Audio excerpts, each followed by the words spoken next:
Well, hello and welcome back to my channel, Travelling Comic here. Well, today the ship is docking in Ringaskiddy. We've just sailed past Cove and heading to the dock at Ringaskiddy, which is just across the water from Cove. Both ports, of course, serve the city of Cork, and that's where we're going to today. So as soon as they get the lines tightened and the gangways down, off into the shuttle bus and into today's port of call, Cork. So just to explain what I mean, where that ship there is, that's Cove. And we're across the water here in Ringaskiddy.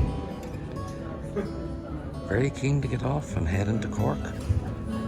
And why not? The day's dry. So come on, let's join them and we'll head off too.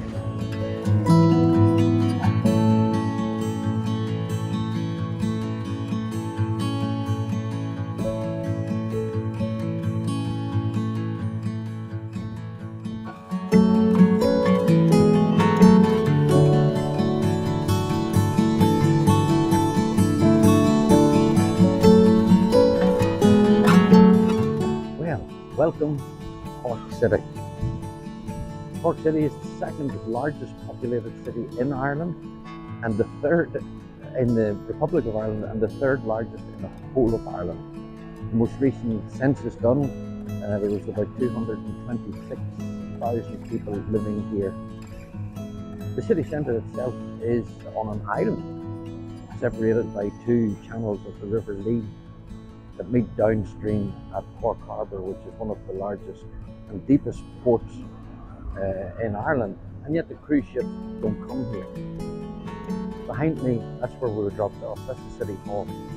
That was built, or was destroyed, should I say, during the War of Independence. It was burned to the ground with a black and tan. And that building that you see there was rebuilt in the 1930s, paid for by the British government in an act of contrition. So anyway, let's go and explore Cork City.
Well, I've left the bustling streets just for a moment and I've come to the National Monument here in Cork, erected through the efforts of the Young Ireland, the Cork Young Ireland Society. I'm reading this now, it's not that I've remembered all this, to perpetuate the memory of the gallant men of these rebellions now, 1798, 1803, 1848, 1867, who fought and died in the wars of Ireland seeking her sovereign independence.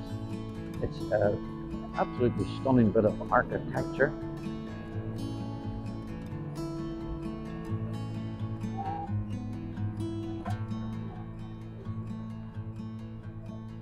And then in the four corners, you have Wolfe-Tone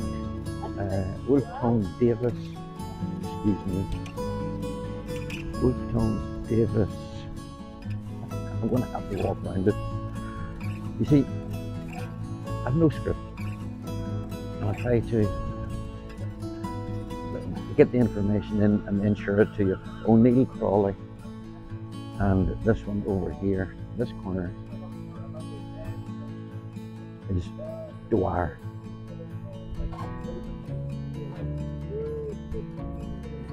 Now, I'm just listening to this guy in the yellow. He's talking about the Queen's visit to Ireland. They were asking how they took it. And he says, no, they were all very pleased. There was no one out that said, the Queen, they were all glad to see her here. That's an interesting story to be told in front of the memorial, of the National Memorial seeking independence. Just when I'm standing here, there are two cathedrals in Cork. St Anne's Cathedral, which is there. That is the Catholic one, referred to as the North Cathedral. This tower was added to it years after the main cathedral was built. And then up here is St Finbarry's, I think it is, which is the Protestant cathedral. So, all shades of denomination welcome here in Cork. Let's go a little further.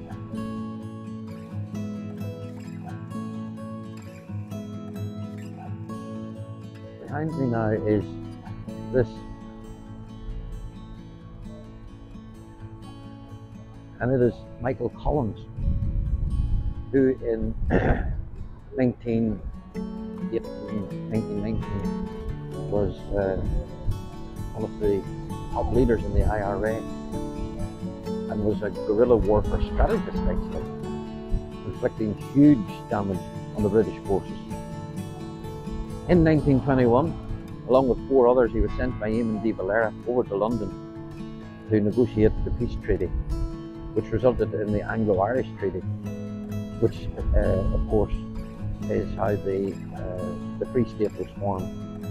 Michael Collins, you would have thought everything would have went well for him, but no.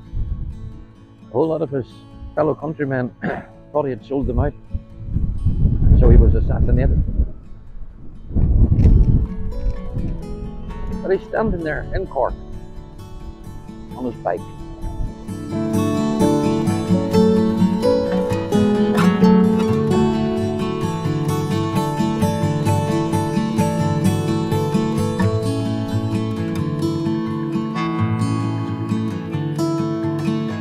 So I've come now to the English market, which is the oldest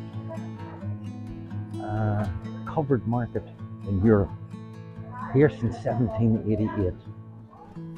Has survived famine, flood, wars, and the building itself is actually an architectural gem in Cork here, and it is a tourist attraction. So let's see what we can get here, or what we can't get in the English market.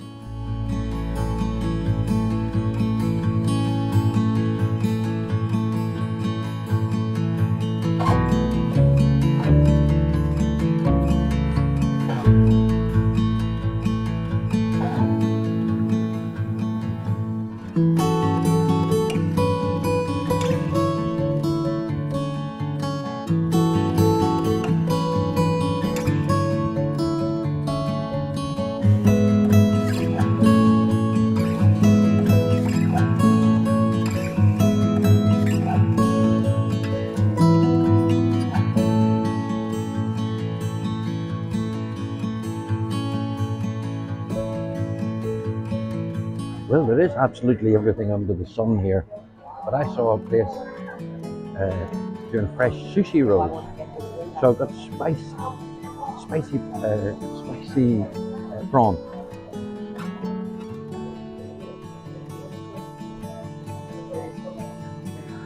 I can hardly hold that camera properly. I'll put up a proper picture.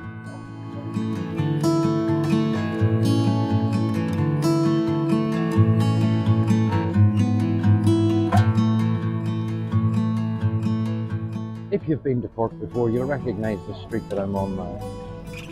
This is St Patrick's Street, the main shopping street.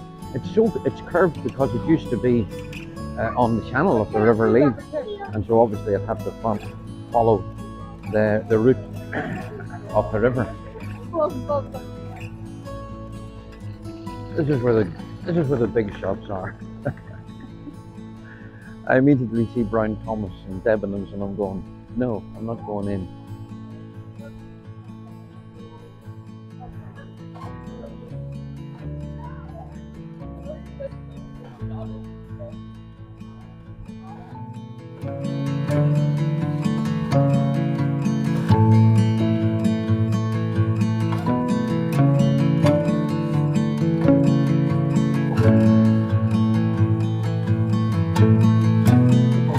One of the oldest newspapers in the country, the Irish Examiner. The sister newspaper has been sold here for decades as well, known as the Echo. And it used to be sold on the streets by the poorer children, known as the Echo Boys, whose shouts could be heard, Echo! Hence they're called the Echo Boys. And it's still sold the same way, although maybe not by poor kids anymore. Here is one of the Echo Boys. There you go. And there's a tour behind me, and he's probably going to say the very same thing as I've just been saying. You see, I don't need to listen to these people. So here we are, one of the Echo Boys. And this here was unveiled on the 8th of December 1991 in memory of the Echo Boys, with the newspapers that they sell still around the streets.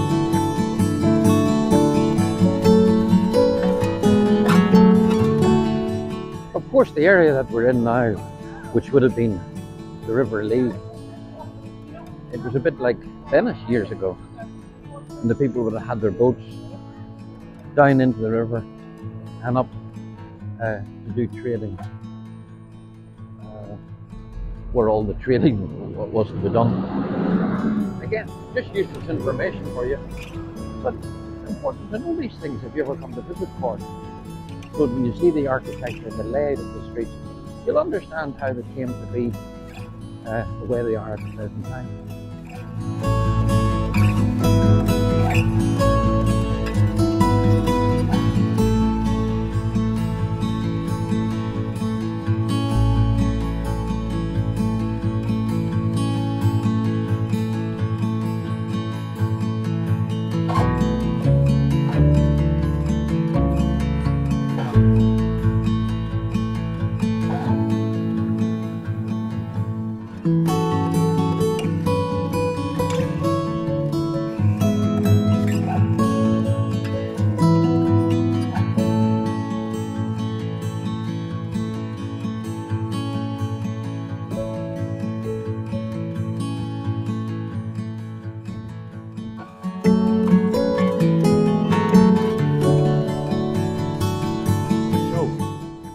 Time to wrap it up.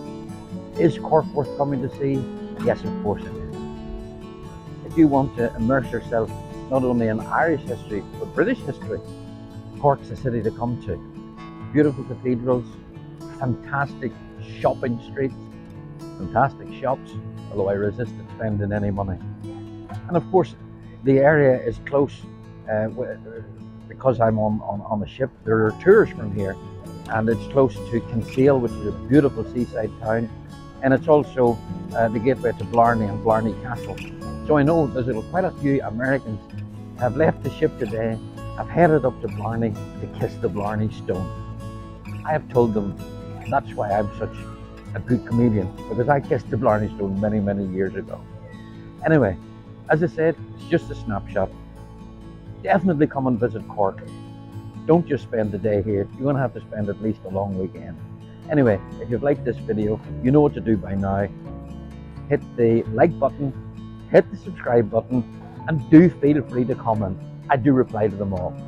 So, I'm away to wander the streets again, and then head back to the ship. See you in the next one.